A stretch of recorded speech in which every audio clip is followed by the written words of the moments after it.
Hello everyone, আসসালামু আলাইকুম। সবাইকে স্বাগতম complete course of graphic design for freelancing এর আজকের গ্রাফিক ডিজাইন বেসিক এই লেসনটিতে। এই লেসনটি অত্যন্ত গুরুত্বপূর্ণ, কেননা গ্রাফিক ডিজাইনের বেসিক রোলস নিয়ে আমি এই পুরো লেসনটিতে আলোচনা করব। সো আমরা জানি গ্রাফিক ডিজাইন করার জন্য মূলত Adobe Photoshop and Adobe Illustrator দুইটা সফটওয়্যার ব্যবহার করতে হয়। এছাড়াও আরও সফটওয়্যার রয়েছে, কিন্তু এর মধ্যে সবচেয়ে জনপ্রিয় দুইটা সফটওয়্যার হচ্ছে অ্যাডোবি ফটোশপ এবং অ্যাডোবি ইলাস্ট্রেটর। সো আমি আছি আপনাদের সাথে মোহাম্মদ ইমরান হোসেন, একজন graphic designer, instructor and fibre level 2 seller. So আমি পুরো বিষয়টি আজকে আপনাদের সাথে আলোচনা করব এই লেসনে। সো চলুন আমি নেক্সট স্লাইডে চলে যাচ্ছি। সো আমাদের গ্রাফিক ডিজাইনে সবচেয়ে বেশি ইউজ করতে হয় কিংবা সবচেয়ে বেশিবার ব্যবহার করতে হয় এরকম কিছু বেসিক জিনিস নিয়ে আমি আপনাদেরকে প্রাথমিক একটা ধারণা দিব, যে বিষয়গুলো আপনারা মনে রাখলে পরবর্তীতে প্র্যাকটিক্যালি ডিজাইন করতে গেলে খুব ইজিলি ক্যাচ করতে পারবেন বা খুব ইজিলি আপনারা এই জিনিসগুলো মেনটেনেন্স করতে পারবেন। যেমন গ্রাফিক ডিজাইনের সবচেয়ে ইম্পর্টেন্ট যে জিনিসটা হচ্ছে সেটা হচ্ছে কালার। কেননা কালার হচ্ছে একটা আইডেন্টিটি বা কালার হচ্ছে খুবই ইম্পর্টেন্ট একটা জিনিস ডিজাইনে। সো প্রত্যেকটা অপশানে আমরা আলাদা আলাদা এক্সপ্লেন করব সংক্ষিপ্ত আকারে পরবর্তী যে স্লাইডগুলোতে। এখানে রয়েছে কালার, তারপরে typography, align, page setup, shape, image decoration, balance, highlight. এই জিনিসগুলা আমাদের ডিজাইন করতে গেলে আমাদের মাথায় রাখতে হবে এবং এই জিনিসগুলো আমাদের ফলো করে আমাদের ডিজাইনগুলো করতে হবে। ওকে, আমি নেক্সট স্লাইডে চলে যাচ্ছি।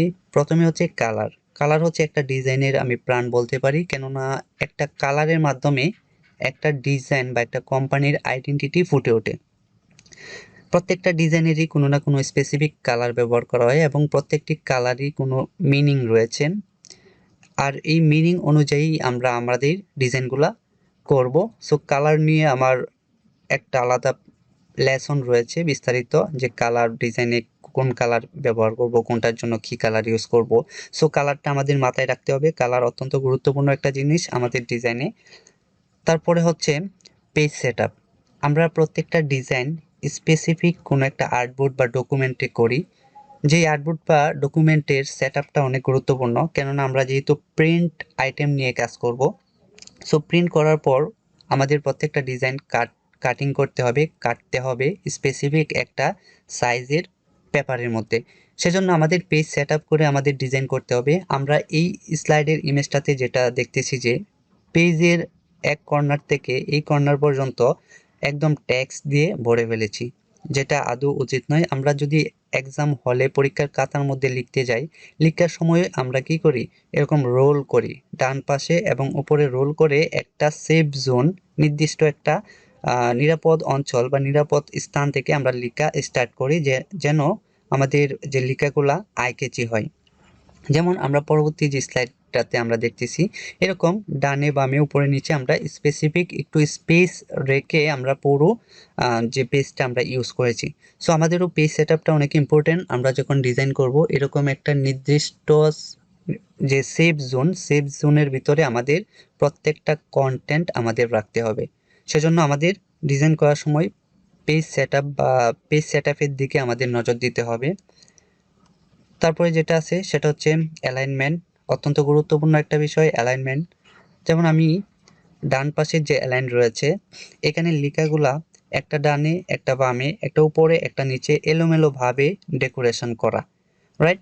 আর আমরা যদি বাম পাশে এই ইমেজটা দেখি, এই পাশের যে পার্টটা দেখি, এই পার্টটা হচ্ছে সবগুলা একটা নির্দিষ্ট মাপে অ্যালাইন করা। যেমন এটা হচ্ছে বাম পাশ দিয়ে প্রত্যেকটা টেক্সট, শেপ বা যে কোনো কিছু থাকুক না কেন পেজের মধ্যে, এরকম ডানে বামে উপরে নিচে, তারপর প্রত্যেকটার স্পেস একটা থেকে আরেকটার সুন্দরভাবে অ্যালাইনমেন্ট করে নিতে হবে। আমাদের অ্যালাইন করে কাজ করতে হবে, সমতা বজায় রেখে প্রত্যেকটা কাজ আমাদের করতে হবে।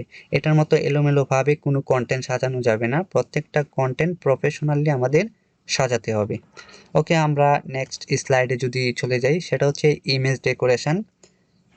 আমাদের ডিজাইনের মধ্যে অনেক ইমেজ ইউজ করতে হবে আমাদের ডিজাইনকে ফুটিয়ে তোলার জন্য, কিংবা ক্লায়েন্ট যে সার্ভিস প্রোভাইড করে ওই সার্ভিসের যে প্রোডাক্ট রয়েছে প্রোডাক্টের কিছু ইমেজ দিবে। ডিজাইনে ইউজ করার জন্য, তখন আমাদের ইমেজটা প্রফেশনালি এবং খুবই চমৎকারভাবে ডেকোরেশন করতে হবে।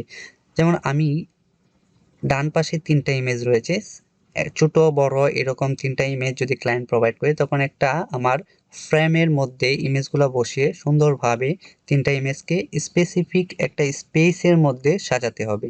যেমন এখানে কিন্তু এই ইমেজটা ছোট, কিন্তু আমি এই ইমেজটাকে একটা নির্দিষ্ট একটা শেপের ভিতরে বসিয়ে আমি কিন্তু এটাকে ডেকোরেশন করেছি, এবং এই ইমেজটা একটু ছোট, এটাকে একটু বড় করে যেভাবে অ্যালাইন হয় ঠিক সেইভাবেই আমরা সমতা বজায় রেখে হাইট ওয়াইট ঠিক রেখে আমি এটা কিন্তু এখানে সাজিয়ে রেখেছি এই নির্দিষ্ট একটা স্পেসের মধ্যে।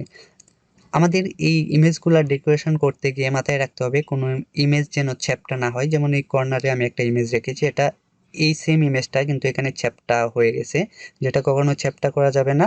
প্রয়োজনে আমরা ইমেজ যদি কোনো একটা স্পেসিফিক শেপের ভিতরে মাস্ক ক্লিপিং মাস্ক না হয়, তখন আমরা ইমেজের যে মেইন থিমসটা বা মেইন যে পার্টটা, এই পার্টটা আমরা রেখে একটা স্পেসিফিক শেপের ভিতরে বসে এইভাবে আমরা ইমেজগুলা ডেকোরেট করব। সো ইমেজ ডেকোরেশনটা অনেক গুরুত্বপূর্ণ, ডিজাইনে ম্যাক্সিমাম ডিজাইনে ইমেজ ইউজ করতে হয়। তারপরে রয়েছে ভিজিবিলিটি বা কালার কন্ট্রাস্ট।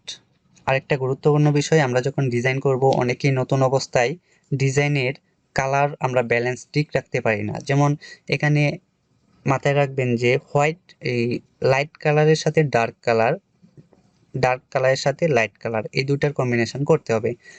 যেমন প্রথম এই পার্টে ব্লু হচ্ছে একটা ডার্ক কালার, ডার্ক কালারের মধ্যে আমি এখানে হোয়াইট হচ্ছে একটা লাইট কালার, আমি এখানে লাইট কালার ইউজ করেছি, যার ফলে ব্লুর মধ্যে এই লাইট কালারটা খুব চমৎকারভাবে ফুটে উঠেছে। অন্যদিকে আমি ইউলো কালারটার মধ্যে আমি হোয়াইট কালারটা ইউজ করেছি, ইউলো হচ্ছে একটা লাইট থিম আর হোয়াইটও হচ্ছে একটা লাইট কালার। সো দুইটা লাইটে একসাথে হয়ে আমার এই জিনিসটা চোখের মধ্যে লাগতেছে এরকম, বা এই জিনিসটা ততটা আই ক্যাচি হয়নি। সো আমাদের এই বিষয়টা লক্ষ্য রাখতে হবে, অনেকেই ডিজাইন করার সময় কালার কনসেপ্ট বা কালারটা সুন্দরভাবে প্লেস করতে পারি না। আমাদের কালারটা এইভাবে ম্যানেজমেন্ট করে কালার ইউজ করতে হবে, লাইটের সাথে ডার্ক, ডার্কের সাথে লাইট, কখনো লাইট লাইট কিংবা ডার্ক ডার্ক এরকম ইউজ করা যাবে না। যেমন এখানে ব্লু কালারটা ইউজ করেছি, যদি এখানে ব্লু কালারের একটা টেক্সট লিখতাম তখন কিন্তু টেক্সটগুলো শো করতো না। এখানে ইয়েলো কালার রেখেছি, এখানে যদি ইয়েলো কালারের টেক্সট রাখতাম তখন কিন্তু শো করতো না। ইয়েলোর মধ্যে ব্ল্যাক অথবা ডার্ক যে কোনো থিমসের কালারই কিন্তু খুবই চমৎকার ফুটে উঠবে। সো আমাদের এই কালার কন্ট্রাস্টটা মাথায় রাখতে হবে। ওকে, এটার মধ্যে আছে টেক্সট ব্রোকেন। আমরা অনেক সময় কোনো একটা টেক্সট বা ইমেজকে ছোট বড় করতে গিয়ে এরকম চ্যাপ্টা করে ফেলি, যেটা কখনো করা উচিত নয়। সো যেমন ইম্পর্টেন্স একটা লেখা সেম হাইট ওয়াইড বা সেম সাইজের লেখাটা এখানে যখন আমি টান দিয়েছি তখন এটা চ্যাপ্টা হয়ে গেছে। আর আমি যদি অরিজিনাল যে ডিমেনশন হাইট অ্যান্ড ওয়াইড এটা দিয়ে আমরা ইম্পর্টেন্স এরকম দেখতে পারবো, কিন্তু এটা যখন চ্যাপ্টা করে ফেলবো তখন এটা কিন্তু এটা সুন্দরভাবে ফুটে উঠবে না বা আমাদের দেখতে বা পড়তে সমস্যা হবে। সো আমাদের এই বিষয়টা লক্ষ্য রাখতে হবে, কখনোই কোনো টেক্সট বা কোনো অবজেক্টকেই এরকম চ্যাপ্টা করা যাবে না। যেমন ফর ইউর নেক্সট পারচেস, এটা চ্যাপ্টা হয়ে গেছে, যার ফলে এটা আমার কিন্তু এটা পড়তে অনেকটা কষ্ট হচ্ছে। সেজন্য আমার হাইট ওয়াইড ঠিক রেখে স্পেসিফিক একটা ডিমেনশনে আমার টেক্সটগুলা রাখতে হবে। যেমন এখানে দুইটা লেটার আছে এ অ্যান্ড এখানে আছে বি। সো আমরা এ বি এটা থেকে অবভিয়াসলি আমরা দেখতে অনেকটা ভালো লাগতেছে এই লেখাটা। সো আমাদের লেখাগুলা এইভাবে রাখতে হবে, কখনো চ্যাপ্টা করা যাবে না। ওকে, তারপরে হচ্ছে ইম্পর্টেন্স বা হাইলাইট। কোন একটা ডিজাইন ক্লায়েন্ট কি ডিজাইনে রাখতে চাচ্ছে বা ফুটাতে চাচ্ছে সেই জিনিসটা আমাদের ক্যাচ করতে হবে, এবং ক্যাচ করার পর ওই জিনিসটা আমাদের ডিজাইনে ফুটিয়ে তুলতে হবে। যেমন প্রমোশনের জন্য কোনো একজন ক্লায়েন্ট একটা পোস্টার ডিজাইন করালো, ওই পোস্টারটা হচ্ছে মূলত তার একটা প্রোডাক্টের মধ্যে কোনো একটা ডিসকাউন্ট চলতেছে, যেমন এখানে 90% অফ। মূলত এই প্রোডাক্টের মধ্যে 90% ডিসকাউন্ট চলতেছে, এটা ক্লায়েন্টকে দেখানোর জন্য, বোঝানোর জন্য বা অ্যাট্রাক্ট করার জন্যই মূলত এই পুরো ডিজাইনটা। সো কোনো একজন ক্লায়েন্ট যখন প্রথমেই দেখবে 90% অফ, তখন কিন্তু সে ভাববে যে এটা কোন প্রোডাক্টের হতে পারে, তখন কিন্তু এই প্রোডাক্টটা তার চোখে পড়বে যে এই প্রোডাক্টের মধ্যে 90% অফ, মানে 90% ডিসকাউন্ট চলতেছে।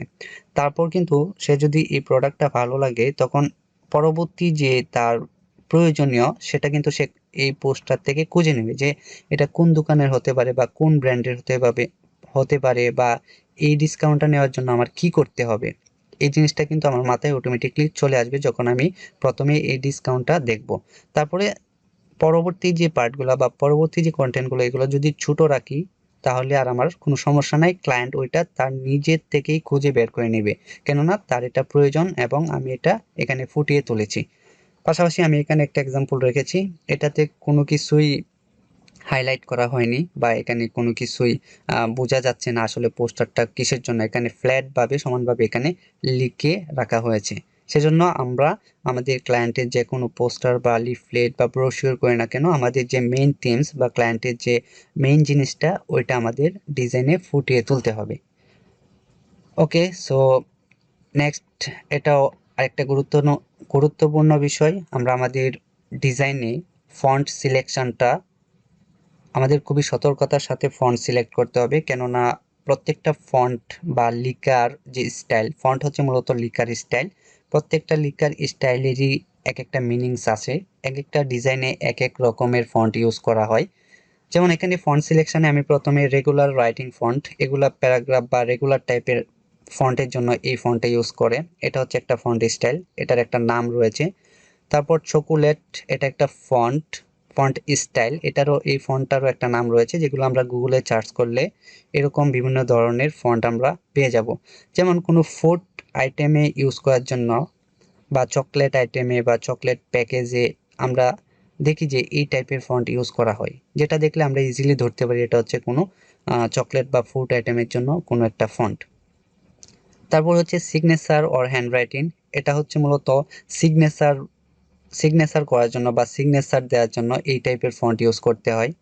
তারপরে ন্যাচারাল ফন্ট, বা এটা হচ্ছে মূলত কোনো বাচ্চাদের খেলনা কিংবা এই টাইপের কোনো ডিজাইন যদি করি, বাচ্চাদের স্কুল বা যে কিন্ডার গার্ডেন ওই টাইপের কোনো ডিজাইনে আমরা এই টাইপের ফন্ট দেখতে পারি, কেননা এটা অনেকটা ফান টাইপের একটা ফন্ট।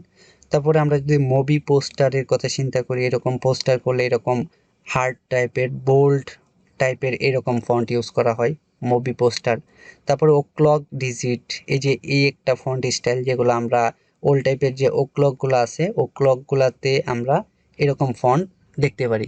সো ফন্ট সিলেকশনটা গ্রাফিক ডিজাইনারদের জন্য ডিজাইনে অত্যন্ত গুরুত্বপূর্ণ একটা বিষয়, যেটার মাধ্যমে কোনো একটা ডিজাইনের থিমস ফুটিয়ে তোলা যায় ফন্টের মাধ্যমে। সো আমরাও ডিজাইনের ক্যাটাগরি অনুযায়ী আমরা ফন্ট সিলেক্ট করব। গুগলে অনেক ফন্ট রয়েছে, পরবর্তী লেসনগুলোতে আমি প্রত্যেকটা বিষয় বিস্তারিত আলোচনা করেছি। ওকে, এই এই স্লাইডটি এ পর্যন্তই ছিল। আশা করছি আমি আপনাদেরকে যে বেসিক বিষয়গুলা বুঝিয়েছি আপনারা প্রত্যেকটা জিনিস আবারও দেখবেন, বোঝার চেষ্টা করবেন এবং এই জিনিসগুলো মাথায় রাখবেন, কেননা আমরা প্র্যাকটিক্যালি যে ডিজাইনগুলোতে যাব, ডিজাইনগুলো করব, দেখব, এই প্রত্যেকটা বিষয় কিন্তু আমাদের ডিজাইনের সাথে রিলেটেড। আমরা যখন ডিজাইন করব তখন কিন্তু এই বিষয়গুলো আমাদের মাথায় রাখতে হবে এবং মাথায় রেখে কাজ করতে হবে। আমরা যখন প্র্যাকটিক্যালি অ্যাপ্লাই করব, প্রত্যেকটা বিষয় আগে জানা থাকলে আমাদের কাজটা অনেক ইজি হয়ে যাবে। So thank you so much এই লেসনটি দেখার জন্য। পরবর্তী লেসনে দেখা হচ্ছে কিছু ওয়াসাম বা আমাজিং কিছু কাজ নিয়ে। গ্রাফিক ডিজাইনের অনেক চমৎকার কিছু কাজ দেখানো হয়েছে পরবর্তী লেসনগুলোতে। প্রত্যেকটি লেসন আপনারা ফার্স্ট টু লাস্ট দেখার চেষ্টা করবেন এবং শেখার চেষ্টা করবেন। তো সবাই ভালো থাকুন, সুস্থ থাকুন, আল্লাহ হাফিজ।